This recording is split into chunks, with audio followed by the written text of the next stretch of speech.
Welcome to the channel, ladies and gentlemen. Today I'm going to show you how you can set a thumbnail to your gig video on Fiverr. Alright, ladies and gentlemen, make sure that you're in your seller's account. Of course, you can find this right over here. It'll say switch to buying if you're in your seller's account.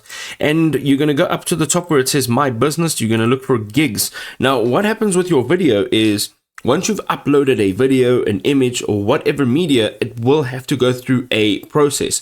And the process includes making sure that it doesn't violate any of the terms of service. So when you first create your gig and you add your video, you will not have the option to choose your thumbnail or your cover image.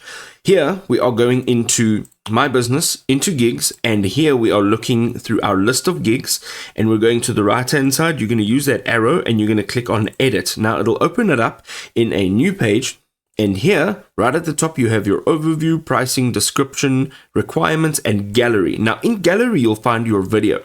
Over here you can see this is my video that I've uploaded. It has passed that check for their terms of service violations.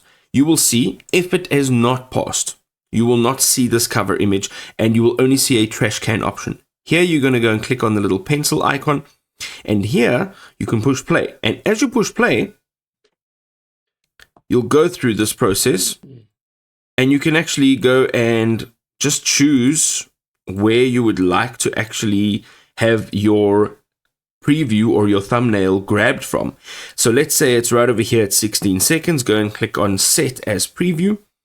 It'll take a few seconds. It is now done. It says your thumbnail has been updated. You can go and click on close. Once you've done so, either at the top you can click on save, or at the bottom you can click on save.